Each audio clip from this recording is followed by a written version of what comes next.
All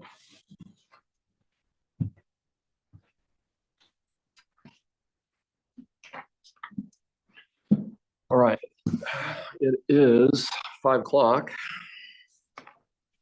Let's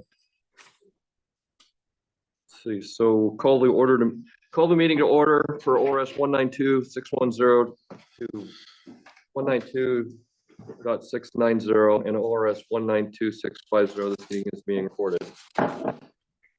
Stand with me for the Pledge of Allegiance, please. Pledge allegiance to the flag of the United States of America and to the republic for which it stands, one nation, under God, indivisible, with liberty and justice for all. Okay, Chief Brown, any changes to the agenda? Awesome, thank you. Yes, we have one small change, and we're just going to need to be a little bit flexible with this change. Mayor Milch from Gladstone will be attending, and he just has a couple remarks. So when he arrives, if we could plug him in under the presentation section, he just has a couple of remarks. Okay, perfect. Okay, thank you for that. Okay, approval of the minutes from the last meeting. Is everybody get a chance to look over the board packet? Any changes to the agenda or any changes to the minutes from last meeting? Okay, since there's no changes, then the minutes will stand as written. All right, public comment. Anybody have public comment? Nothing? Nobody online, nobody in the audience? Okay. Guess we're up to the audit. Is our auditor somewhere there? Yes, I am. Oh, perfect. Oh, okay, there he is. And I will share my screen to. No, for the presentations for when I do the supplemental. Oh, my apologies. No, you're good. I'll go ahead and introduce Fierce is from Senior LUAC, who is our the auditor that performed our audit and our financial statements, and he's going to give a brief overview of their findings, and I'll turn it over to Fierce. All right. Good evening, everyone. Yes, thank you, Mark. My name is Fierce. I'm the audit manager from Senior LUAC. We are the auditors for the FY25 audit of the fire district. To start with, I'm going to share my screen here, hopefully. And you should have copies of the financial statement audit report, as well as the letter that we sent to the board. I will go ahead and direct you to our independent auditor's report. That would be like page 5 in the PDF, probably like page 3 in your packet.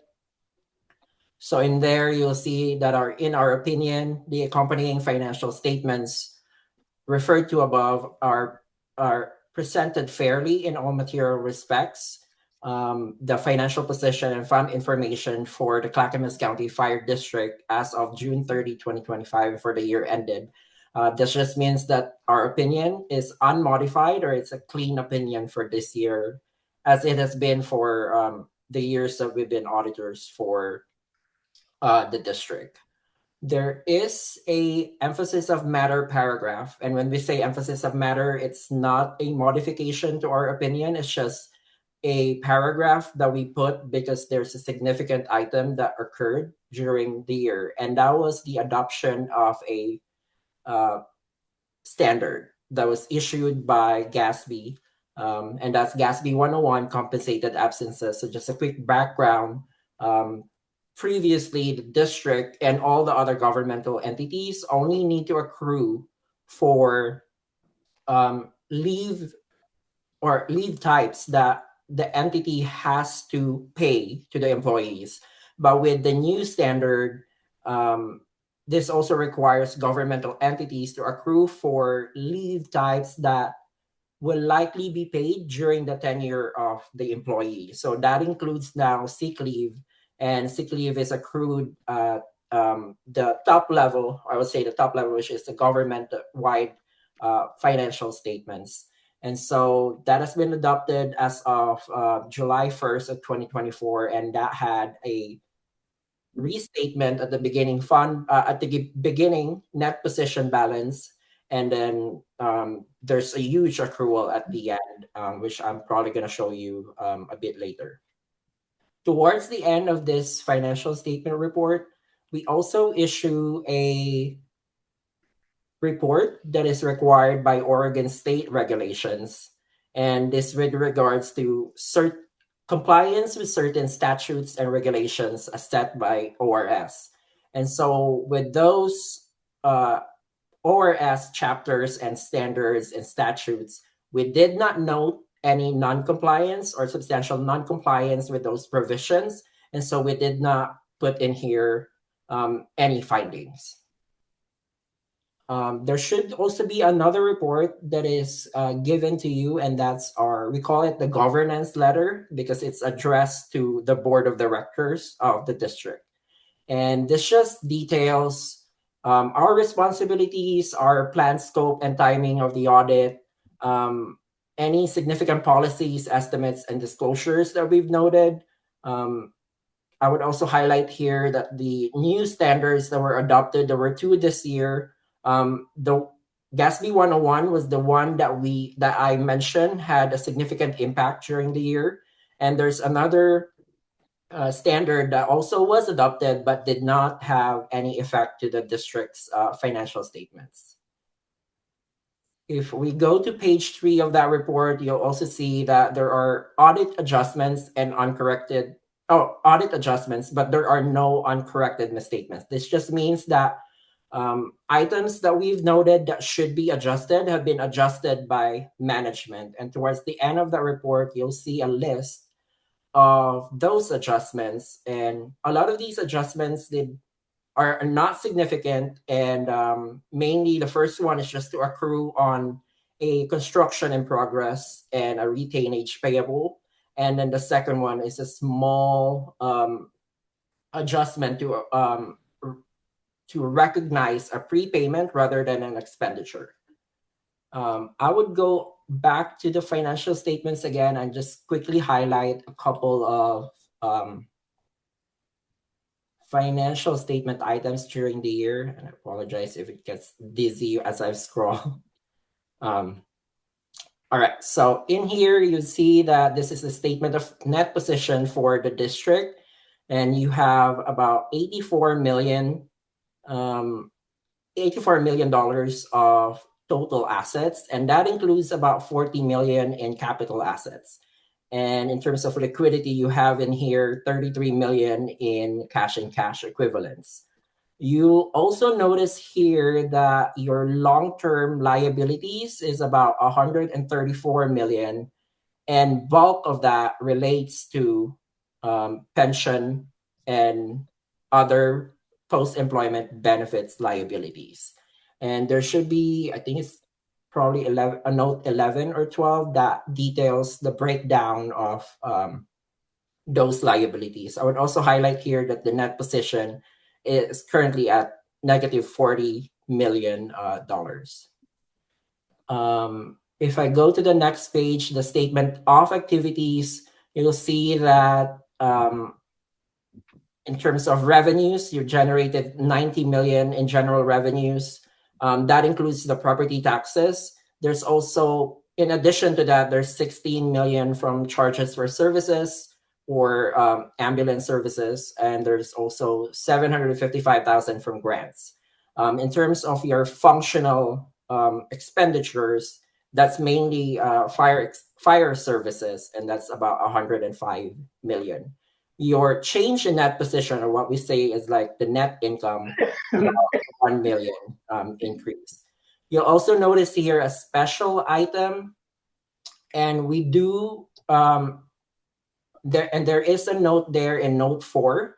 If you go to the note, you'll see that the $2.9 million that is a negative here, or kind of like an expense, is due to the integration of Sandy Fire. So when those employees are integrated into the fire district, the pension liability and OPEB liability got carried over, and so that's just the amount at the beginning of the year, which is $2.9 million. And yeah, that got carried over to your total liability. And if you go to note 10, that would detail the outstanding long-term debt and other long-term obligations. So as I said earlier, you have like 84 or 85 million in net pension liability, about 7 million in net OPEB liability, and then about 15 million in compensated absences. That includes the new standard on sick leave. I'd be happy to hear if you have any questions or concerns or yeah.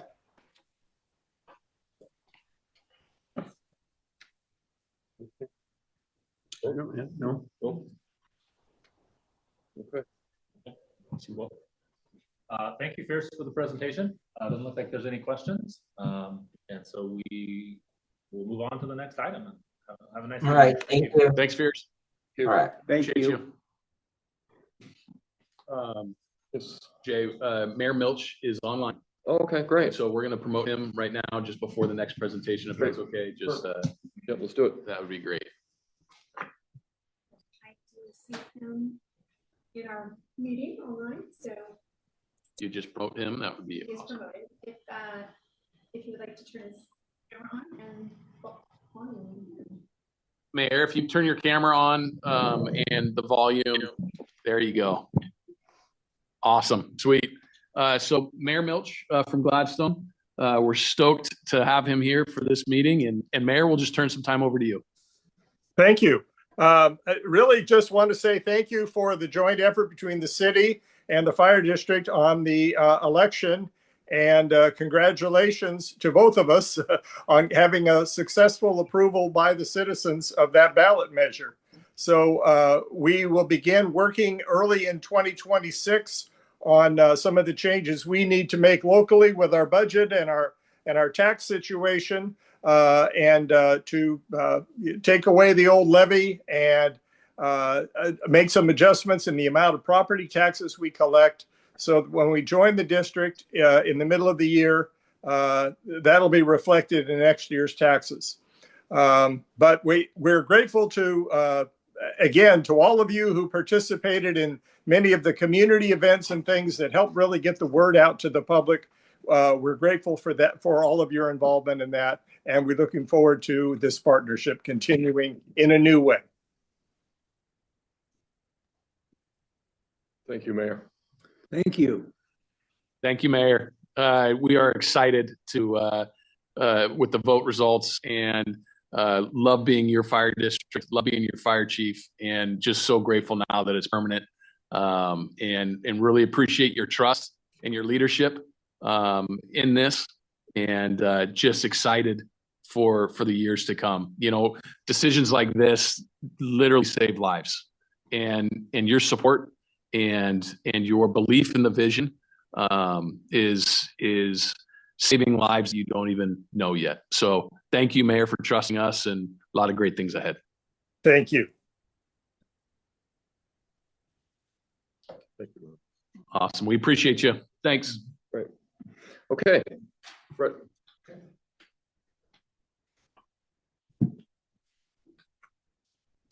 You on? I think so. Yeah, we'll just wait for Shelby to queue up the.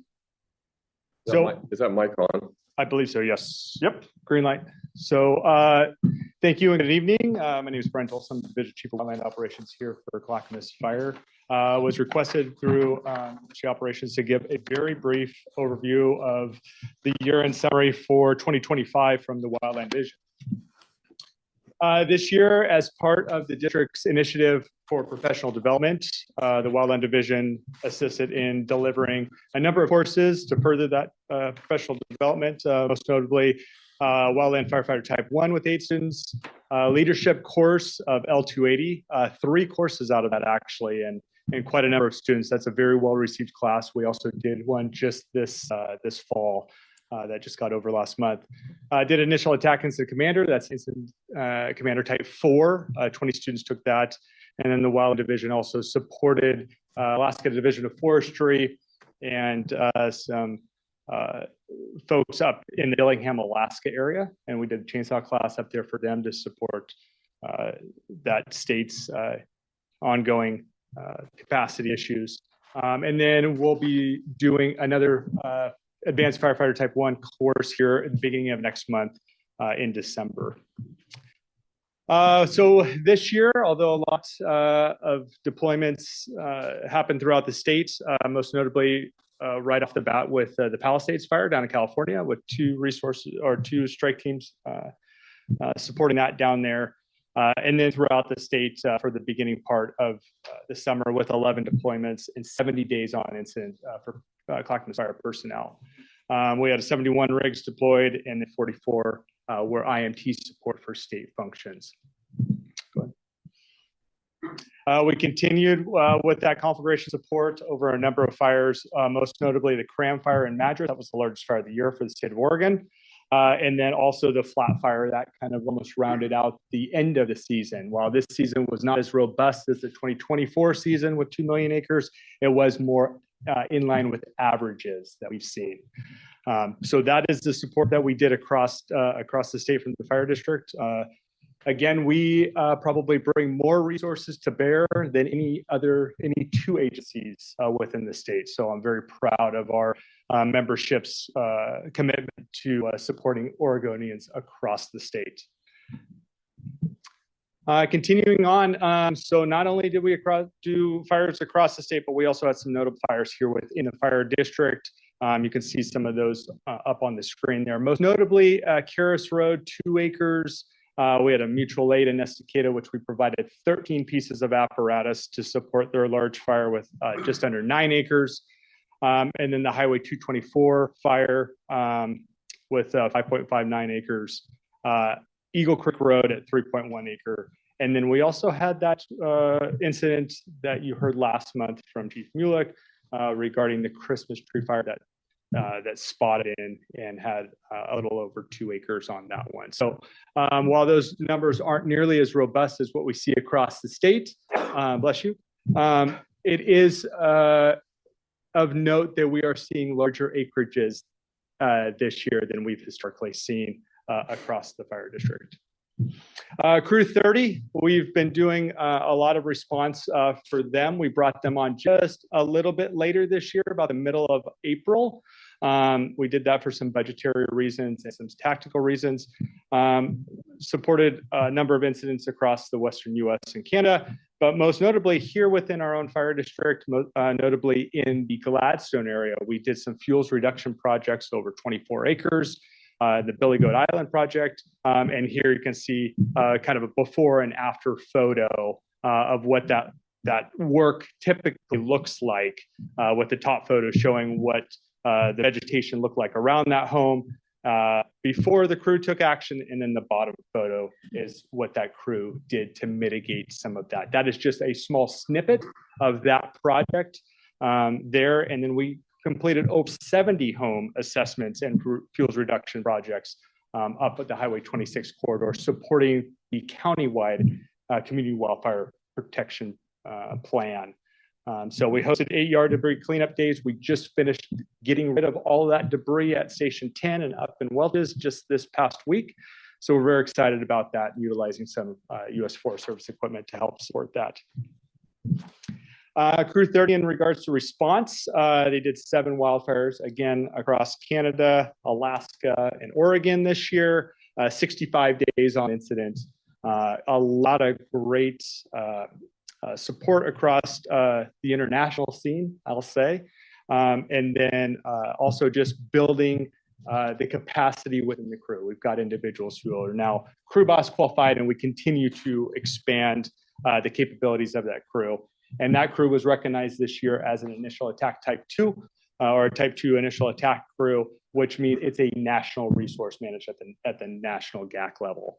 So we're very proud of all of that. You can see the days on incident there. While not as robust as we've seen in seasons past, it is commensurate with the fire season across the West this year. But even with that being said, it shows the continued collaboration and commitment from our state and federal partners to support this program. I think I can safe to say that they're very happy with the capacity that our program brings. And that bringing quite a number of people from across the nation right now. Applications are open for the crew, and we already have applications from 11 different states across the nation. So very, very robust program. And I think that's bringing a lot of notoriety to this fire district. And with that, any questions I'm happy to answer. Brent, I applaud the initiative you have taken and the leadership. Now, my question is, how long do you stay out of state or out of the county area? When you go, when you said you said deploy 10 or 15 people, how long do they stay? So it depends if it's some of our career membership supporting Oregon State Fire Marshal mobilizations that can range anywhere from 1 day to up to 14 days. The average usually is around 4 to 5. We can recall those individuals if needed at home. The same is true for the seasonal fire crew, although their durations are much longer, usually 14 days. If you're going to travel or have the expense to travel the crew to different parts of the country, the receiving entity wants to utilize that crew to its greatest extent. They determine how long we stay? I'll say yes, but we have the ability to always recall our people if needed. Yes. So yeah, usually the assignments are about 14 days. So Thomas, a perfect example of this is 2 years ago, they were on incident. Brent forecasted some weather changes, recalled them, and they were on an incident overnight that was in district. We were aiding McIver fire. But that's a perfect example. Brent is always looking and forecasting weather and looking at those things, but that's an example of the ability that he has to recall our. So our disease come as a priority. correct. Even though we are helping out. Yes. Yeah, it is always and will retain as our resource to utilize as we deem fit. Yes, ma'am. So following up on what Thomas asked, so the crew 30 people would be away 65 days by your calculations. Has that been an issue at all with these people for morale purposes, burnout, or anything? Not at all. In fact, I'll say quite opposite. The folks come into this with the foreknowledge that they want to go on fire, and the expectation is that they want to get out and remain out. We are very cognizant of fatigue and burnout with people, but at the end of the day, firefighters want to fight fire, and they want to go where the scene of action is. And then on your first slide, you had all those classes. Mhm. What's your percentage of people that actually take those classes? We have, I would say 99%, because I won't say 100, because I did have somebody who wasn't able to make the second day. But we instituted a policy where people will put a retainer on the class, which we then reimburse upon their successful completion. But our goal is to develop people, not to make money. And so we reimburse all those people that successfully made the class, and our job is to set them up for success. Thank you. Can I go ahead? Following up on what Marilyn, where did these people come from in the class? I mean, this is more than the crew 30. Yeah, this is across the some of it is crew 30, but many of the individuals there are from our career staff side, okay. But not to forget we've had volunteers and we've had outside agency people. That's what I was, well, cool. Mm-hmm. Excellent. What's your thought on expanding crew 30, make it bigger?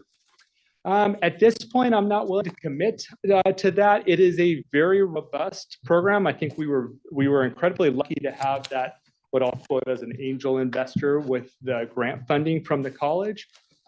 So I think you can have too much of a good thing. But right now, I think we are right sized, not only for external partners, but also internal. So we're not carrying an undue load of personnel and overhead. Yes, sir. One of the largest responses I see was the Palisades, 17 days and 14 days, lots of people. How did the reimbursement, maybe it's a Mark question, but how did the reimbursement process with Los Angeles or California go on that? I'll defer that to. It was fine. OSFM runs most of the communication with California, and we just go through our normal process that we do with the OSFM. And the state let us know on Friday that California has paid, and the state is transferring the funds to us. So we should be reimbursed for those fires sometime this week. Good. Well, All positives.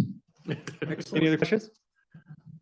Okay, appreciate your time. Thank you. Thanks, Brent. Good job. Thank you, Brent. Chief Whiteley, you're up. Thank you, appreciate it. I will also allow Shelby to get the slide up and running. Perfect. Well, finally, the presentation everybody's been waiting for. Sorry. I'm just kidding. So I'm here today to give an Operation Santa overview, to kind of look a little bit back to last year and then what it's going to look like going into this next year. So 2024 collections, we had just under 9,000 pounds of food and just under 5,600 toys. We always try to have that running total. If you have the numbers from the previous year, though, it's up on both of those. So it's exciting as that program continues to grow as we brought it back in a different way over the years.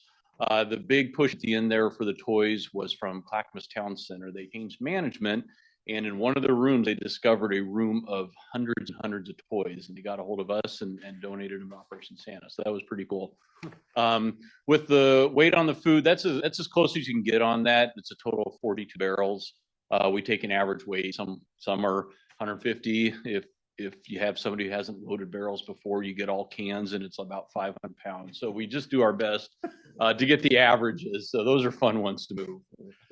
So look for this year, moving forward. Much like last year, we have 5 community events. You see them listed there below: Clackamas, Oregon City, Happy Valley, Milwaukee, and Sandy. Those are going to be basically the same routes as last year. We've had adjustments over the years, whether we brought in more parades, added some area, adjusted some areas if there's maybe some access issue. Unfortunately, I think we got it pretty dialed last year. And so the 5 this year will not be changing at all. Don't need to spend a ton of time on it, just for historical sake as we move forward. We're still not collecting donations on the parade. That being said, we end up collecting donations on the parade. We're never going to turn somebody away. It's much easier just to grab it, say thank you. We do have little business cards. We hand them to note the updates and where drop-off events are.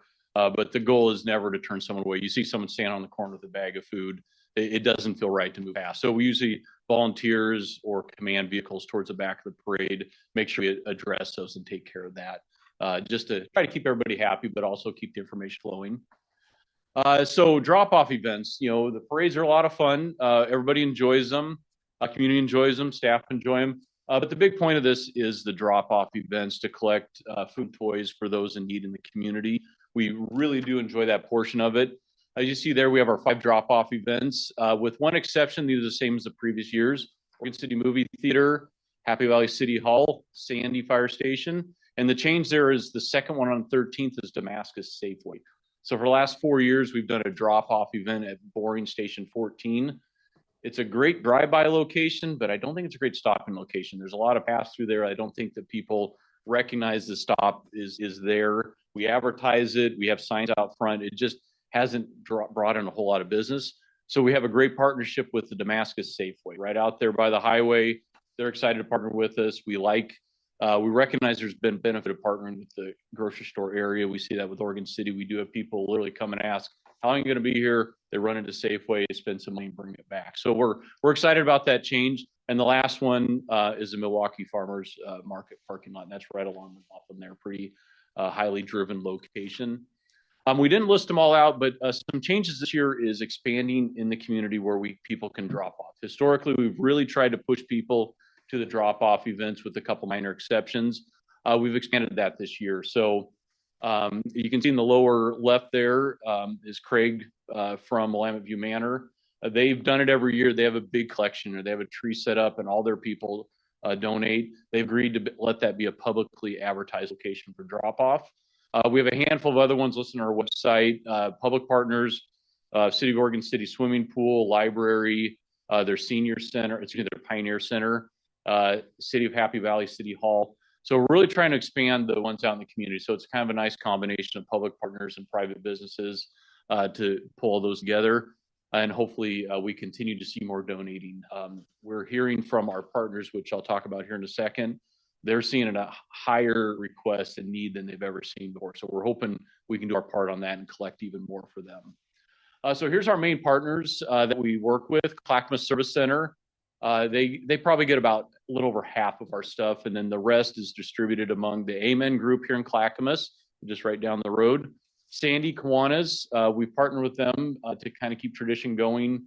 They have a pretty robust program that they do in Sandy. So everything we collect from the Sandy event goes directly to them.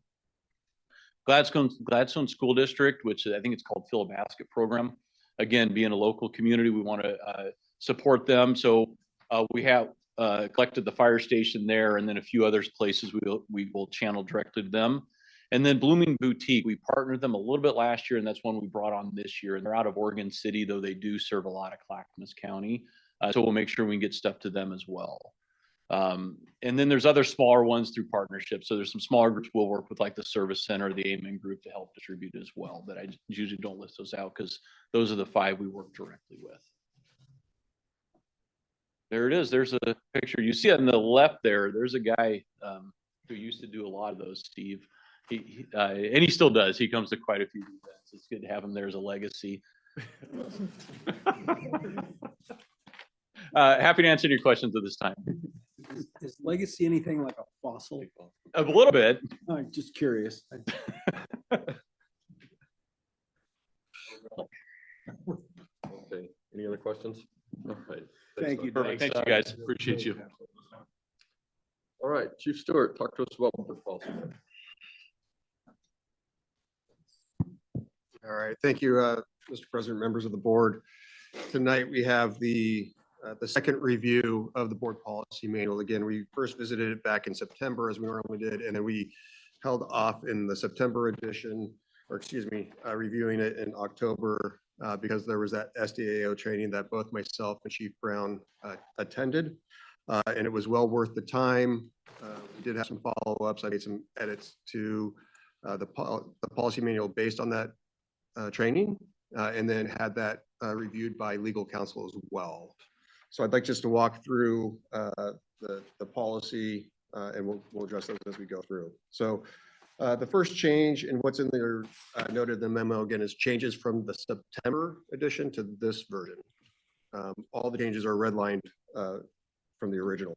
So page 33 of your board manual, you have Article 5.7,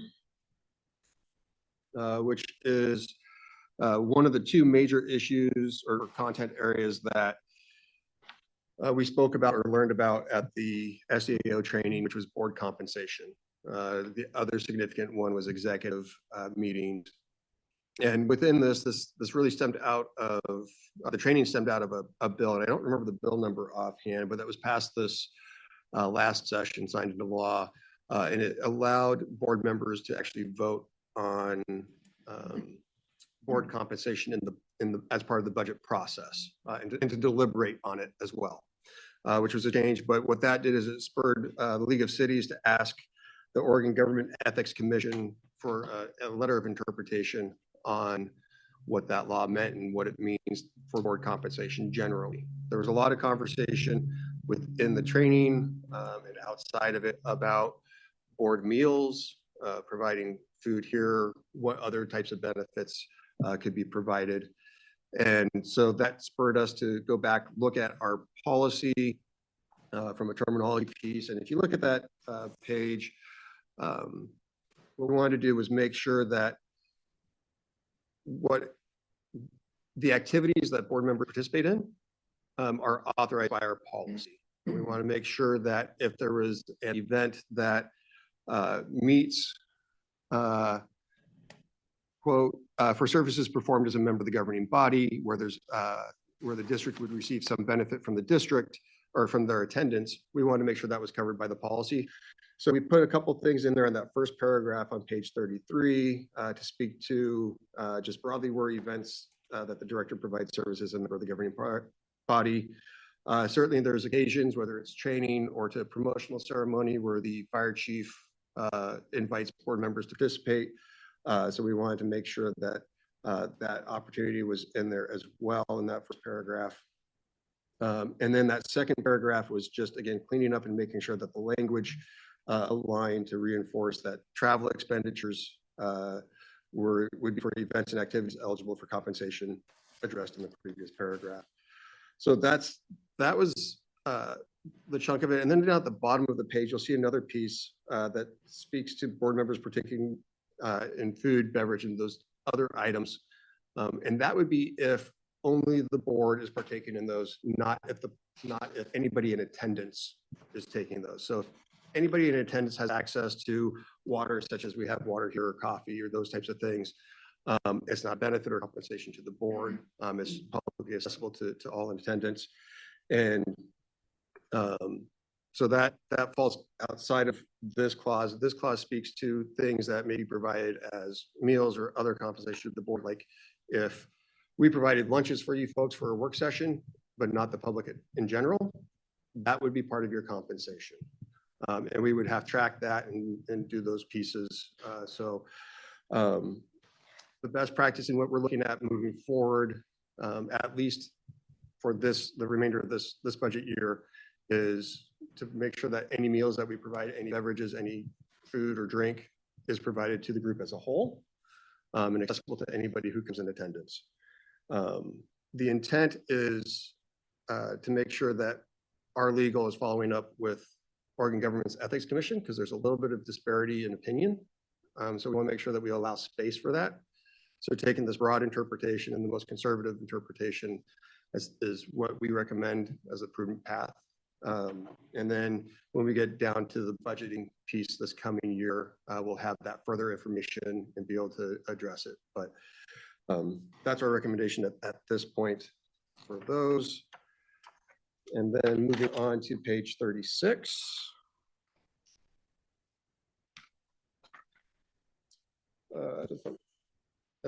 There was another piece on January, just removing the board approval of the audit agreement on the calendar. And then moving to page 38. This was a piece that Jeff Condit went back and looked at and just cleaned up a little bit of language while we, I believe, adhere to this. He wanted to make sure it was explicit in our policy manual that special and standing committees of the shall comply with public meeting laws. And then moving on to page 39, there was one change in that red section, which was seen in September. There was a request to change labor to represented, so that language change was amended. And then Jeff Condit also made a small change to 9.1, which expands the second ORS reference to include sections up to .705. Moving on to page 41. This was the section that Jeff Condit says he did major surgery on, which relates to our executive meetings, and particularly the media section. So again, in 9.12, there were some limitations added a couple of years ago, and he wanted to make sure that it was clearly articulated. And this was probably another piece that we spent time in the training on, which was like serial meetings with one board member maybe talking to the fire chief, who's then talking to the next member and relaying information and actually having a conversation disjointedly, but between board members. So it's perfectly fine for the fire chief to share information with the board member and the board member to share that back to the fire chief, as long as that is distinct and separate and does not inform his conversation with another board member, that would be acceptable. So this was in there to help be informative, not just to the board, but also to the public as a whole about what our practices are. And then moving into the executive session components of 9:15 through 9:24. Jeff had some concerns about how media was being credentialed or being allowed into the meetings. We had a piece where it said they had to be previously approved. We had a little bit of conversation, I think prior to the meeting, could be immediately before, but he wanted to make sure that it was clear that the board was not looking to say, hey, 3 months ahead of the meeting, you need to have approval, because that could be done today or at any meeting immediately prior to that executive session. The board could consider that and make that determination. So he worked through some of those processes, and cleaned up the language to make sure you folks had the information and the process that you needed to be able to do to manage the meetings and have appropriate media access and appropriate expectations on what can be communicated, not communicated by individuals before and after. And to that point, he worked to develop a new script for the executive sessions. So there's a substantial script that articulates why we're going into executive session, what the parameters are, who's welcomed, so on, as well as what can be shared or not shared as part of that piece. So it's kind of a two-phase script, one being before you go into executive session, and then one once you open executive session, that would be shared as well. And then moving on to page 45, Article 10.5. Just has a small addition that was put in there as set forth in the public records law. So that's a minor piece, but again, our attorney was recommending that we be very clear about those points. And I should share direct changes that our attorney put in are in blue. The red comments are from staff. And then moving on to page 51. This was just a point of clarification. The question came up at the September meeting about our map and the properties that we have in the Multnomah County area versus Clackamas County and why those are showing up or not showing up on the map. So I spent some time talking with our GIS consultant, and there may be a fidelity piece about how zoomed in or zoomed out that there is, or that could be a consideration, not in this case. In this case, it had to do with which, where he grabbed the base layer for those maps. And as he looked and did a little bit of research, Metro has a different layer than Oregon State Fire Marshal does on their website. So we're going to sort through which one is the most accurate and those types of things. So this is consistent with where it's been, but that is why some of the property lines may be off by just a little bit. And then on page 55, this is going to some of the things we talked about and didn't have in the first edition as President Cross is making his assignments for this year, which had to do with committee assignments, in particularly, for example, down at interagency committee, we spoke about in here, tried to capture that there are essentially like two interagency committees, different members representing the East and the West, one of those members across the entire piece. And then we also chatted about having a alternate funding committee, not that we haven't had it, but capturing it here and capturing the members onto this table of committee boards and liaisons as well. And then the second piece, which is the financial resources really for the Clackamas Fire District, there were no amendments since the September meeting. And with that, I am happy to take questions. Whether or not I can answer them is yet to be found. Have anything, comments? Shelby, I do have one thing. Because of 9.1, if we approve this, but I'm assuming we will, we need to, where the chair of the meeting changes where it says call to order for ORS 192-6102-192-70, 705. Yes. So, yeah. Next meeting. Yeah, moving forward, it should be that. So that's, if that's what our legal folks say that we need to put in, we'll make sure that's on the agenda for me or Thomas or whoever's reading it.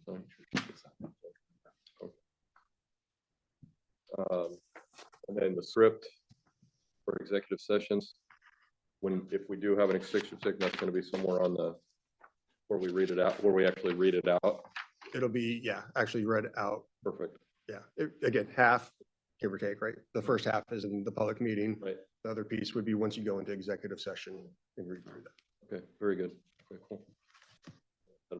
Obviously, the first time we do that, we're going to need it. Hopefully, there's not too many 2-3 syllable words. All right. So any discussion on it, you guys? So do I hear a motion to approve the revised board policy manual? So moved. Second. Got a motion and a second. So Shelby, call the roll, please. Jay, Yes. Mary, Yes. Chris, Yes. Jim. Yes. Brian, thank you so much on that. That's a really good job. It really is over. Sorry. So I didn't count. now, He got 3 yeses. He was like, I'm good. Yeah, before I said anything, That'd be quicker. I heard, yeah. yeah, thank you so much and your staff for going through that. There's a lot of details in there. So thank you. You're welcome. Thank you. All right. Okay, B2. Mark. If you don't mind, I'll jump in on this one. Oh, okay. Yeah, As this next action or board business item is requesting that the board designate Mark Whitaker as the fire district's budget officer for fiscal year 2026 and 2027.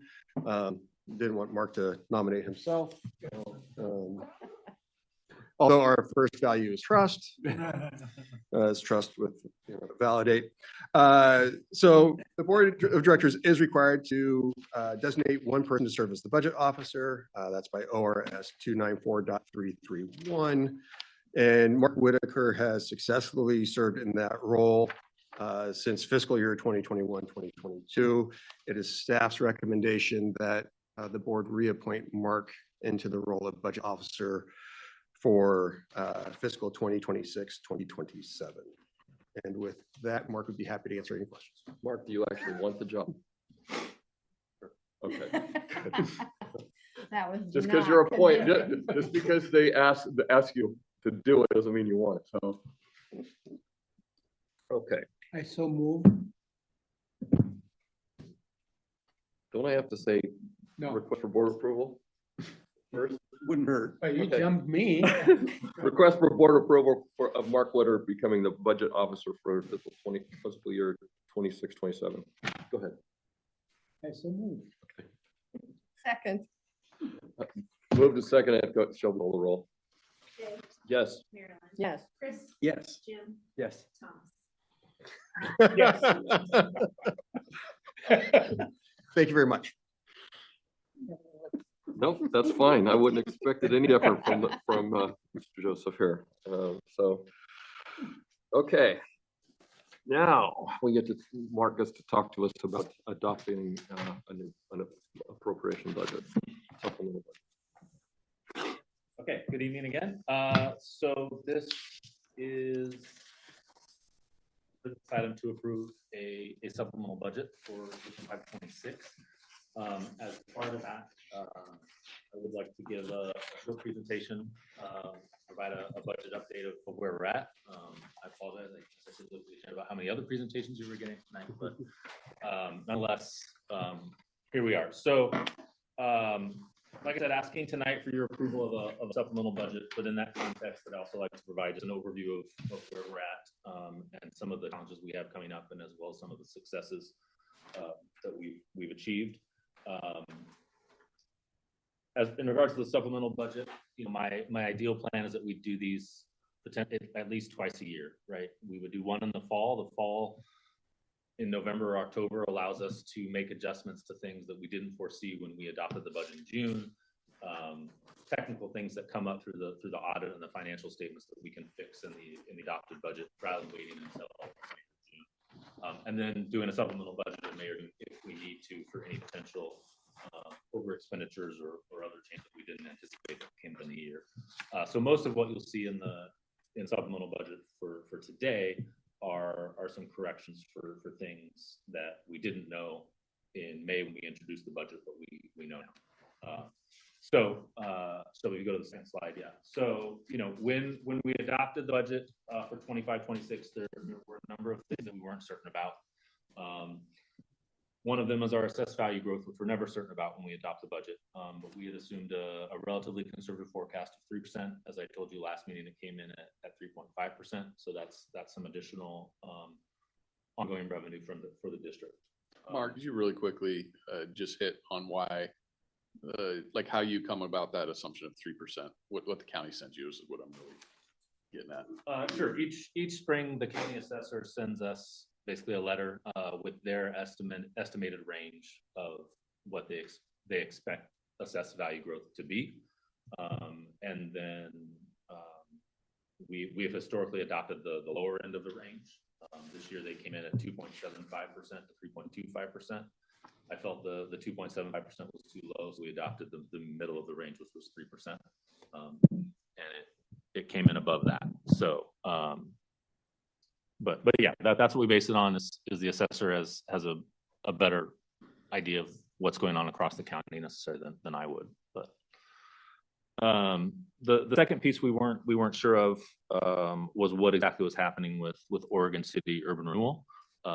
When we were deliberating on the budget, their budget committee had voted to keep all 100% of their tax increment, which would mean that there was less property tax revenue coming to the district. Ultimately, their council overrode that and decided to only collect 25%. So that's some additional revenue that's also coming to the district. Did we do any appeal process, or how did they change like that?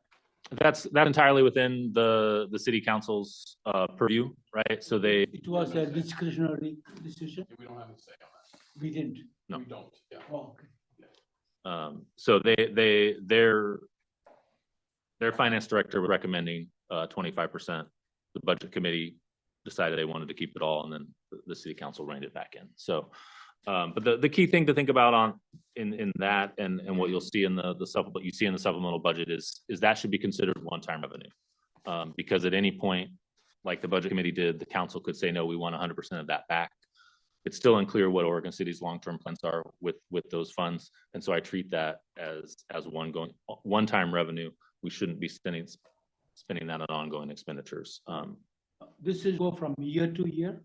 Yeah, Oregon City adopts a biennial budget, so we know their decision for this year and next, but then they'll get to decide again. In fact, next year they're increasing it from 25% to 50%. They've already adopted that as part of their biennial budget. So our revenue will decrease a little more next fiscal year. But that's roughly about $450,000 in one-time revenue that we weren't expecting when we adopted the budget. Obviously, as everyone's aware, the other thing we were uncertain on was the outcome of arbitration. That has less of an impact this fiscal year because there was only a 0.5% difference between the two final offers. The larger impact is in the final year of the contract, but we will be having a slightly higher COLA on January 1 for union employees than we originally budgeted for. And then, how much of the amount would be impacted by the proposal, approval? For this fiscal year, that those 6 months at 0.5% is about $250,000. Okay. So Next year, it'll compound, so that 0.5% difference is $500,000, and there's another 0.5% yeah. Are you asking in total, Thomas? Or are you No, asking just each year, yeah. And then the last uncertainty was the status of our ambulance transport program, which again is, as hopefully everyone knows, right? We ended transport operations on October 1st, and so that revenue, which is roughly in the range of $2 million, we're no longer collecting or earning. The full effect of that also won't be felt until next fiscal year because we will still have some lagging claims that we're collecting on. We'll still be able to apply for the state GMT funds, which lag a year behind. So we'll be applying for our 24-25 reimbursement this fiscal year. So we still will have roughly $1 million in revenue from our ambulance program this year. That'll pretty much go completely to zero, assuming nothing changes in 26-27, right? So that's another issue we'll have to deal with. Mark, just clarification. Now, those $2 million loss, but we also had expenses towards that. So what was our net loss from that ambulance contract? The net loss, roughly around 1.7 to 1.8 million. Really? Thank you. Okay, so all of those things going in, uncertainty, now we know the true answer. The net effect of those four things on this fiscal year's budget is I think we'll still be able to maintain a balanced general fund budget where we should collect enough in revenue to cover our current year expenses this fiscal year. The reason for that is partly because our revenue has increased from property tax. You can stay on the previous slide, Silsa. And also we're bringing in revenue from the state consultations, which will cover some of those higher expenses, offsetting the COLA increase and the loss of ambulance revenue. And also because of some strategies and changes that we implemented, right? So with the end of ambulance transport, we chose not to continue staffing one of the medics and rescues, right? We've also implemented the minimum staffing plan to reduce overtime costs. So in totality, all of those things should allow us to maintain a roughly balanced budget for this fiscal year. Obviously, we still have a number of months to go, but that's my current forecast of where we're headed for this fiscal year.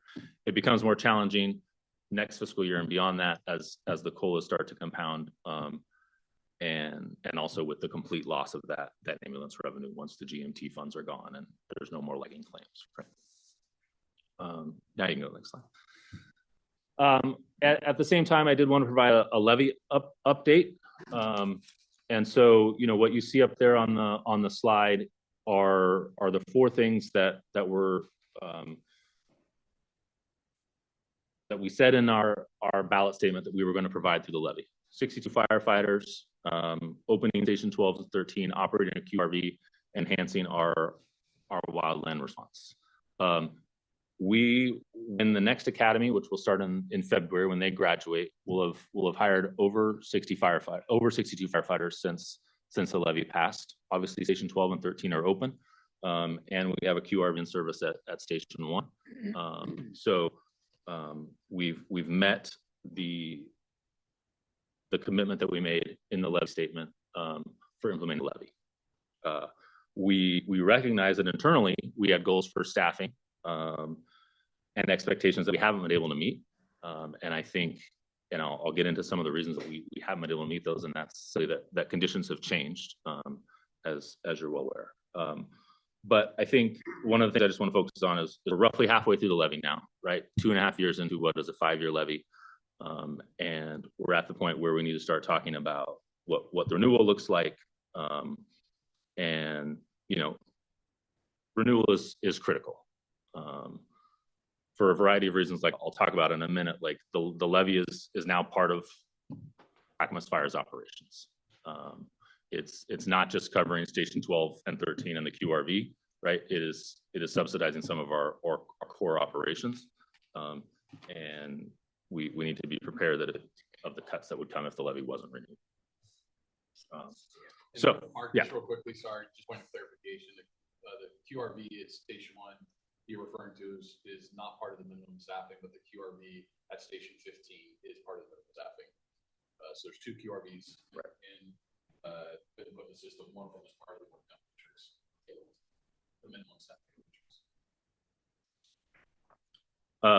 So the next slide, I just wanted to talk briefly about, you know, some of the challenges that we face since the passage of the levy, and the reason that we haven't been able to move forward on some of the expectations that were set. You know, first is we're in a period of slow assessed value growth, and we assumed a slow assessed value growth when we were planning for the levy. In fact, we've exceeded the expectations we had, but nonetheless, you know, essentially looking at 5 straight years of assessed value growth below 4%, which is historically low. We've had personnel cost increases, the big one being the increase in PERS rates, with potentially another one looming in the next biennium. Our COLAs over the last 3 years have outpaced our AV growth, compensation-wise. We've had a large spike in our workers' compensation insurance. A big impact that we probably don't talk about enough is paid leave Oregon. Last fiscal year, employees used over 20,000 hours of paid leave Oregon leave. I'm sure some of that would have been used even if the new paid leave Oregon program wasn't implemented. But we've definitely seen an increase in leave usage, which increases our backfill costs for overtime and things like that. Was one of the reasons we needed to institute that minimum staffing plan. We've also seen our premiums go up. In the first year, we were only paying about 0.4%. Now we're paying the full 1% to keep up with the claims costs. Thomas, you had a question? Paid leave is not unexpected. It has been budgeted or planned all the way through, isn't it? Paid leave, the program started in September of 2023. So we knew that it was coming. I think I underestimated for sure the level of usage that we would have and how popular the program would be among our employees, and what it would mean for our backfill overtime costs. Thomas, this is paid leave Oregon, not a regular paid leave. Our regular paid leave is budgeted for.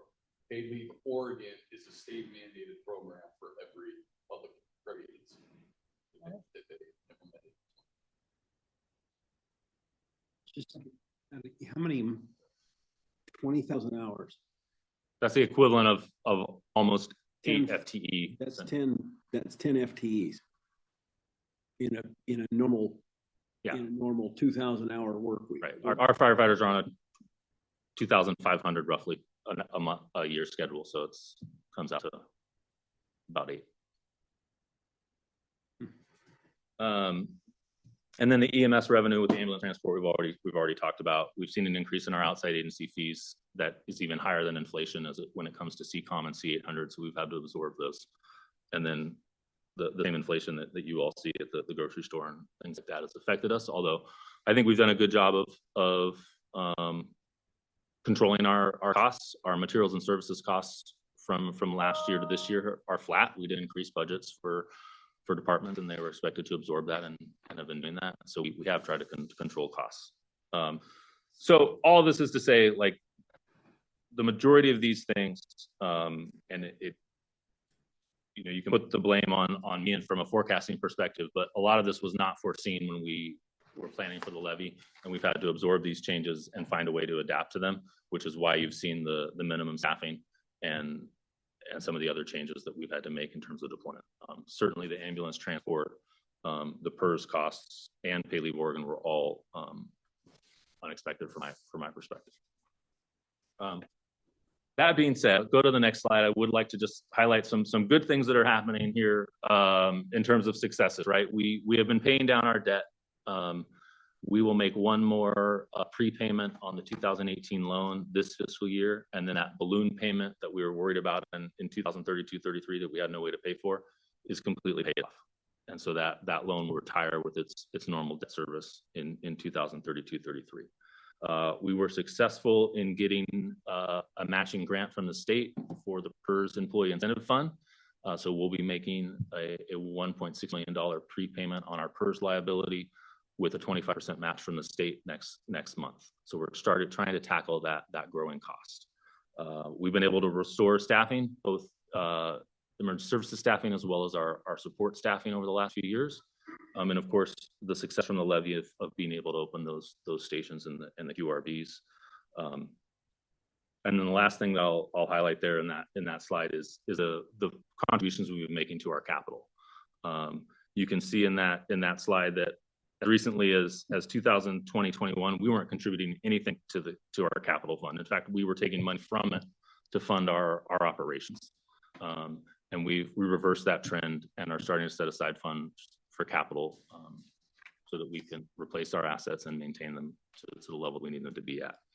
Another success, albeit from my perspective, some of it is grudgingly, we were able to provide some compensation increases to our employees. You're looking at 3.5% to 4% over the last couple of years, plus likely 3.5% to 4% or 5% in the coming years. So we have provided healthy compensation increases for our employees throughout this period, even though our revenue under AV has been stretched.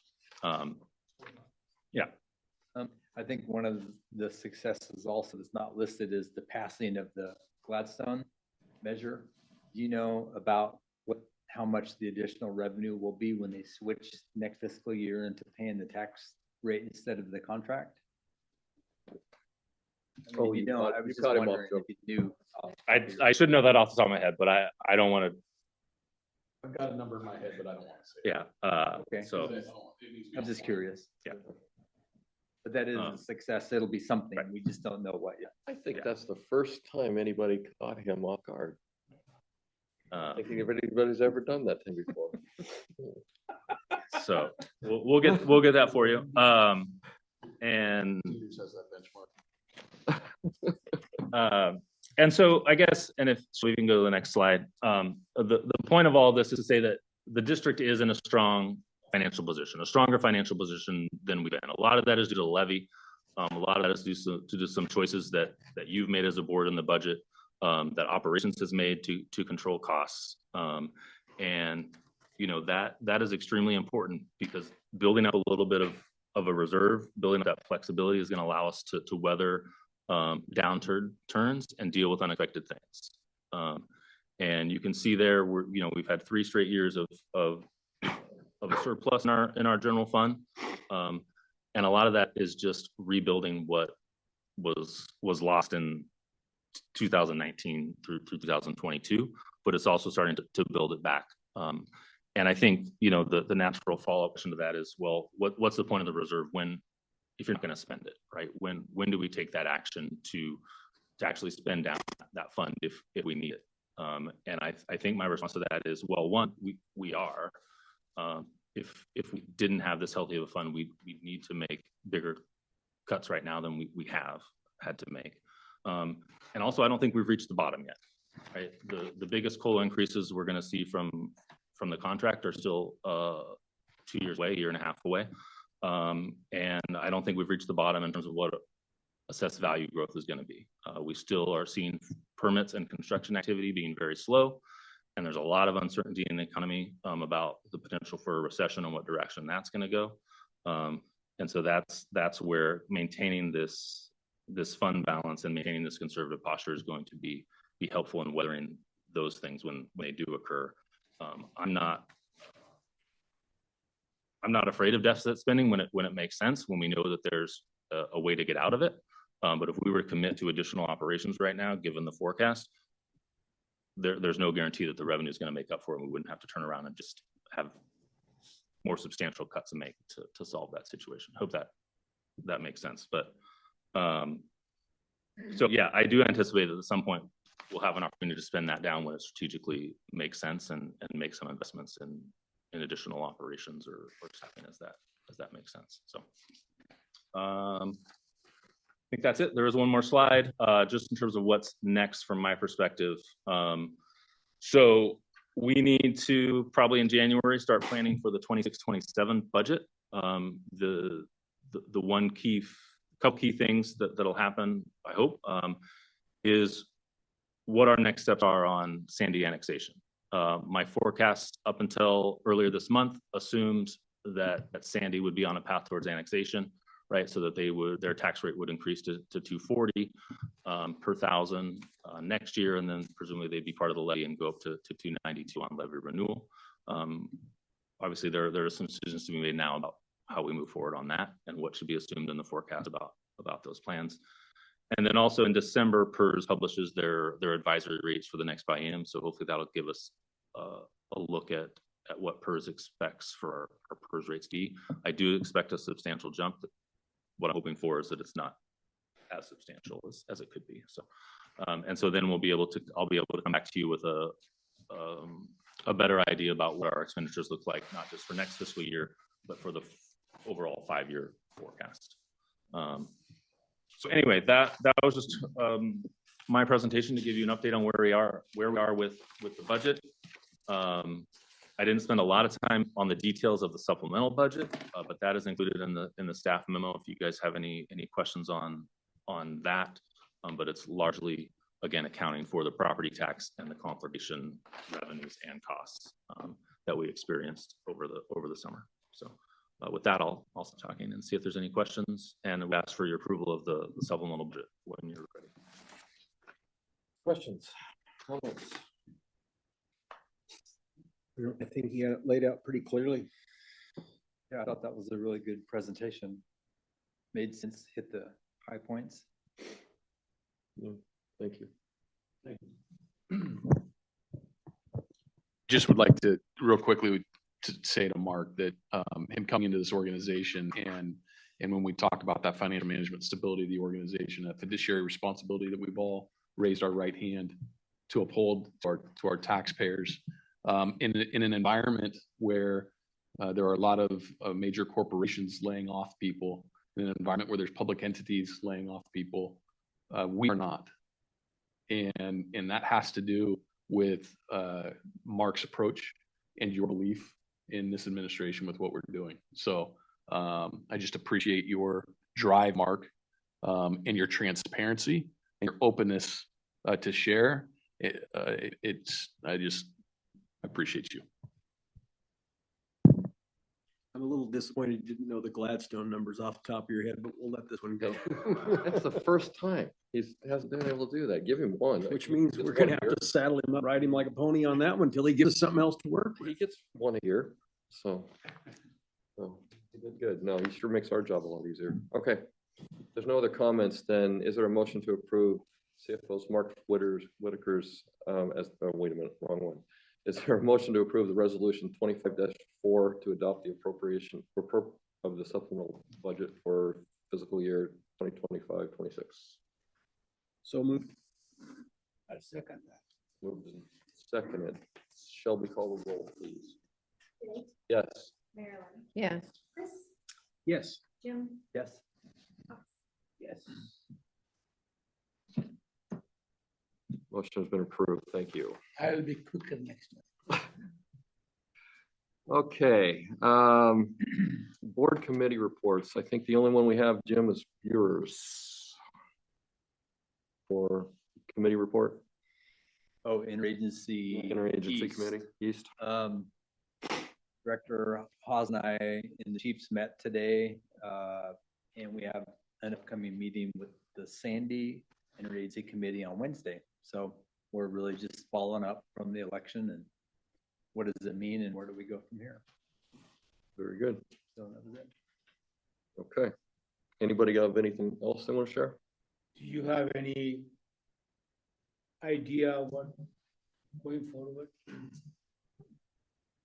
No, until we meet with Sandy and really find out what they think and where they're at. What was the final percentage of difference? I think as of today, the total voter turnout was around 40%. And out of that 40% that voted, it's still running. Well, actually, I won't even guess. You know the numbers. Right now, as of the November 12th report from the county clerk, no is exceeding yes by 169 votes. It's roughly 48.5 to 50. So a pretty small spread. Okay. Yeah. You're doing it. Yeah, go ahead. Okay, I would like to thank Chris. I was approached by a member of the public in the grocery store who was commenting on our webpage, having some inaccuracies or incompleteness in it. And I took it to Chris and said, fix this, and he did. And so now I don't have to worry about going to the grocery store anymore. Thank you, and catch all. Any complaints about the website, send them right through. Yeah, and they did. It was good. Awesome. And OFDADA conference is this weekend, 75th one. So I'll be headed for Seaside on Thursday afternoon, or Thursday late morning. So I'll be over there for the weekend for that, and it should be a good one. So I have been told by staff they're going to have a microphone in front of my face most of the weekend. So I guess I got some emceeing to do. So that's how that plays out. So and an auction, Be good at that. and an auction to run, I guess. So, but anyway, that'll be fun. Okay. Nothing else. Then we got some informational updates. Chief Brown. Awesome. I'll be short and sweet and then turn it over to Chris for a couple items. This last month, we held a Clackamas Fire incident management team exercise. The scenario was a hazardous material that spurred from a train derailment. CRO West coordinated that, brought in evaluators from federal, state, and local regional partners to walk through the incident and coach our internal incident management team. It was an all-day exercise. It's just another way that we are preparing for future events. And just would love to commend CRO West for his effort on that. And I figured instead of stealing stuff from Steve, I'd steal it from Brian this time. Also, in preparation for that, train derailment has been a huge angst for some of our community within Milwaukee, Oregon City.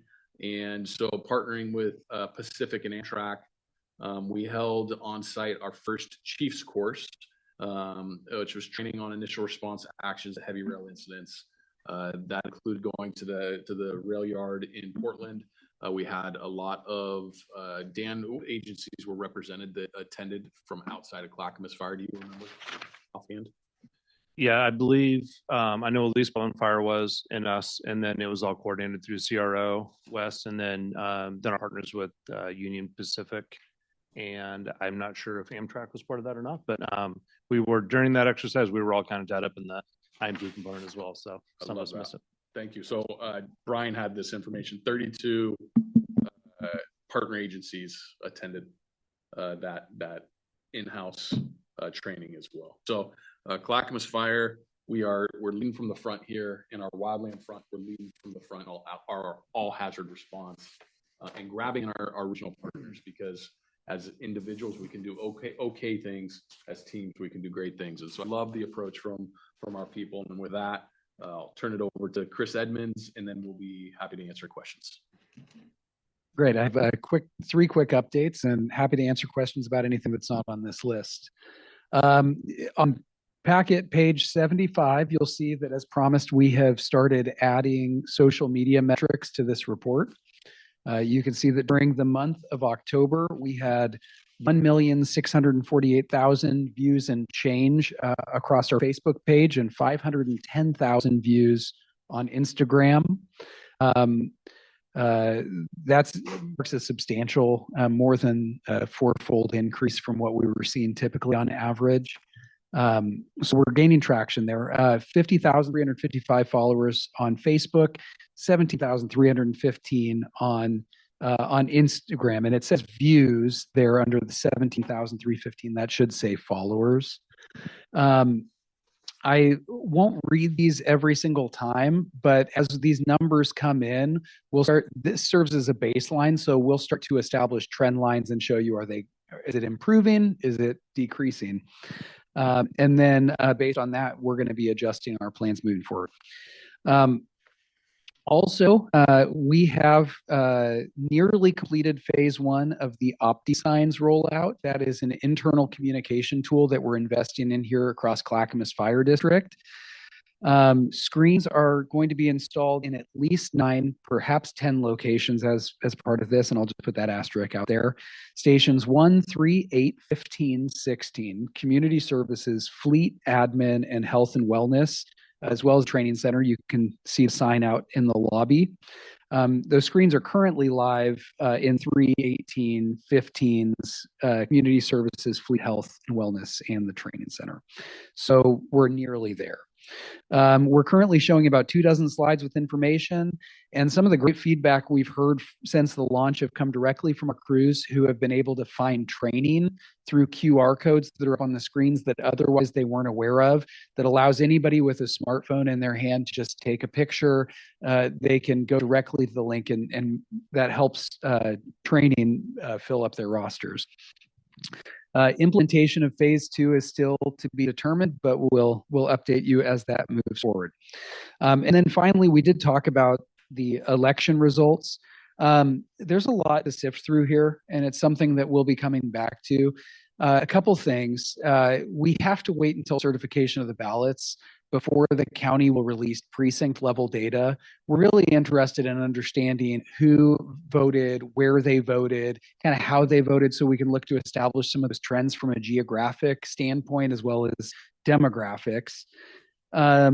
What was really interesting, what I can say now, is that turnout, and Jim hit on this, is turned out to nearly 41%, which is interesting because on October 22nd, the county clerk was projecting 25% turnout, and that was after ballots had already started coming back based on that trend. So one of the big questions we have is, why was turnout 80% higher than what was projected, and where was it higher? And then we'll be looking at that to try to see if we can define some more information about what happened in both Gladstone and in Sandy. And with that, I'll let you ask any questions you have. Okay. Anything else, Chief? No, sir. Okay. What's up next? Chief Dieters. Thank you, Mr. President. Very brief. Health and Wellness continues to get us through all of our physical testing for the month, and they're almost done with that. And then she is working on staffing the Struggle Well classes scheduled for later in December. And community services, you heard from Chief Wiley tonight. Spent a lot of time prepping for Operation Santa, but in October there's a lot of harvest festivals and trick-or-treat trails and things like that, in addition to all of the school visits they've been doing. And then for HR, they completed a captain's promotional test and an apparatus operator's promotional test. Happy to answer any questions. Very good.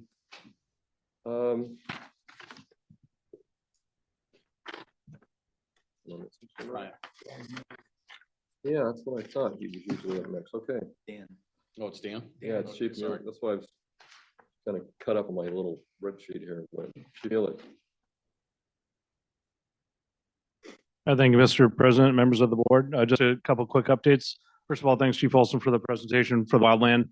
I know that he received 5 questions. That's more than I've had in, I think, 4.5 years.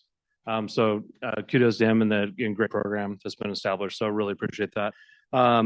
So from the operations side, we're prepping right now in January to send 12 more members from Heavy Rescue 305 and Truck 316 to Texas for the structural collapse training class. That is our second group of people funded by an AFG grant to get firefighters certified in technical rescue.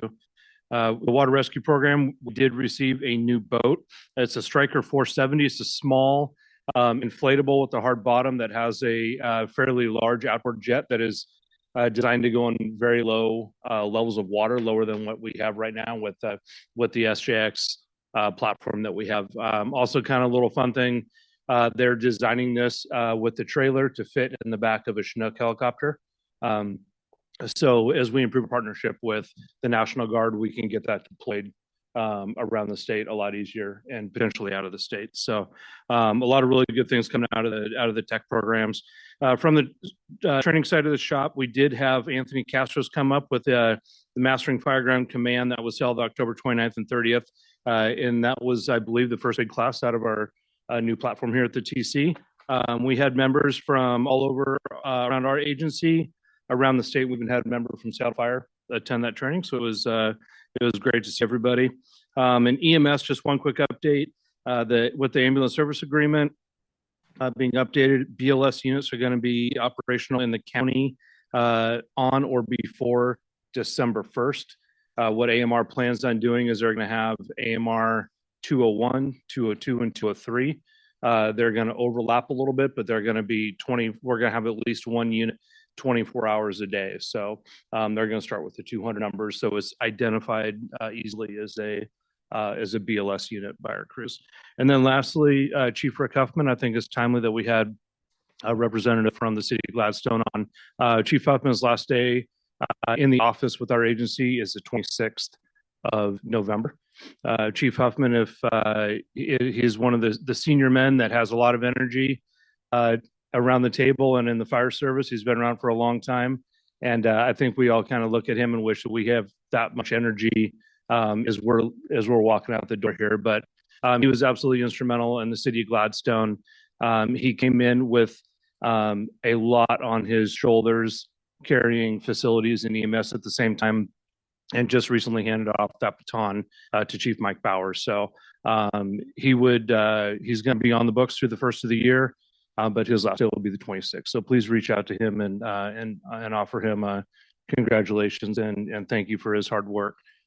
Absolutely just a legacy player in the Northwest here. So that is the end of my report. Any questions? Thank you. Yep, thank you. Okay. Mark, anything else? Just highlight that the finance report is in your packet on page 67. I don't have much to share there. Everything, like I said, is largely on track. I would note, October, the end of October is a low watermark in terms of our cash balance, but we were able to get through without obviously any TAN loans or needed to borrow. So that's always good. Interest rates have started to fall. The LGIP rate was 4.6%. We've had 2 cuts in the last month, so now it's down to 4.4%. So those investment returns will start to slow a little bit. Lastly, that Gladstone number, it depends on your collection rate, but it's about $240,000 to $250,000 compared to what we receive now through the IGA. Nice recovery. Nice. That was a nice recovery, wasn't it? All right, that helps, Chris? I'm good now. All right, good. I can sleep. Okay, Chief Stewart, Business Services or Strategic Services. Yes, thank you, sir. So I appreciate Mayor Milch covering Gladstone, appreciate the Fire Chief covering Community Resilience Officer. But just to touch on the work that Morgan does, this last month, we as an organization got to see the end result of a lot of his work and his effort with the train with the Chiefs course and with the IMT exercise day. But those come on the heels of months of preparation, months of working with other organizations to figure out the exercise, to make sure that there's evaluators, to host that whole piece. And so while this month we got to see the results of some of that, it's also part of a kickoff piece, some early planning for some active threat training or an exercise that he has coming up in one of our areas. So you'll hear about that months from now. Just know that the active threat process for that exercise is begin or has begun this past month. The only other thing that I'll really touch on, because so much is in process, but this last month we decided to expand the number of tablet command licenses that we have. So it'll give us a more full look by a broad number of individuals as we work towards wrapping up that evaluation and looking at the procurement process for a long-term solution for our CAD interface replacement. So that's all I have. Happy to answer any questions. Any questions for Ryan? Okay. Is Andrew online?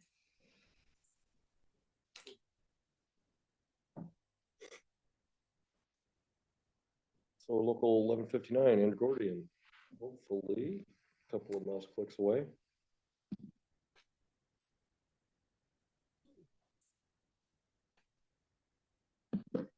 Good evening, Mr. President, Board. Sorry I couldn't be there with you in person today. I'm out here at Station 7.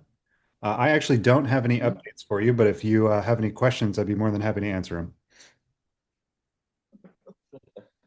How's the weather at Station 7? It's wonderful out here. It's good to see your face anyway, Andrew. Yeah. Okay. Good to see you guys as well. They call it Pleasant Valley for a reason, Andrew. It's very pleasant. Okay, any questions for the local or for Andrew? Other than the weather? All right, thank you for being here. Thanks, Andrew. Absolutely. Thank you, guys. And next, Volunteer Association report. Thank you, Mr. President. Station 74 was staffed for 24 out of 31 nights and responded to 8 incidents this month. ODF staffed 15 days, and then they wrapped up their operation and went back to the Merlala campus. Rehab group responded to, or was dispatched 9 times, made 9 responses, and arrived on scene 5 times. And the water tenders were dispatched 6 times, responded 6 times, and arrived on all 6 as well. 4 events for the month. Volunteers participated in open houses at Station 71, 22, and 6. And also for the Station 71 trick or treat trail. And one at Gladstone as well, the Goblin Gathering, as well as something that volunteers participate in. For training for the month for volunteers, we had winter for the prep training and also ESO training as well. And then did SCBA, high performance CPR, hose work, and wellness for the month as well. We also started academies during the month of October, and so there was 30 people that started training here. We had 12 feature suppression firefighters and 3 support volunteers as well. And then there are 6 returning and 9 new explorers that are started their training during the month of October as well. There's also a little kind of interesting news. We had a firefighter, is Iñaki Mazaretto. He was a volunteer for us and recently resigned, but because they got a job as a contract firefighter in Antarctica. And so they are returning there for their 2nd year there. And so I thought that was an interesting thing that awesome. They were trained here and moved on to somewhere on the end of the earth. So I know quite a few firefighters that have done that gig down there. So yeah, it's quite the commitment. Some people love it, some people don't. Yeah. That's it for my report. If you have any questions, I'll answer them now. Yes. You mentioned the ODF rig that's at the Dover station. Is that only seasonal then? Yes, that was the wildland, part of the wildland. They're there for that. So okay. During the day. But they were there like during the day, 7 days a week, right? Yes. Months. Yes. And then I always see the volunteer duty shifts at night. Do the volunteers do duty shifts on weekends also during the day, like Saturdays and Sundays daytime like they used to, or I didn't know if they still did that? That depends. It depends on scheduling. Everyone has a job and people's like schedules are different. So it just depends on the situation. Sometimes people will do 24-hour shifts, but typically they're night shifts. We're typically scheduled in as night shifts for all days of the week, but because of conflict, sometimes things get changed around. So okay. Yeah, thank you. Good report. Great job. Great. Thank you. Thank you. Thank you. Okay, correspondence wise, hopefully everybody looked at the correspondence. There was a lot of good stuff in there once again this month. So the next meeting is December 15th, right here at 1700. It will be hybrid, and of course everybody's invited to attend here as well. So there's no other questions or comments. Meeting will be adjourned at 6:32. Happy birthday. Happy birthday. Thank you. We have fun. Baking some help.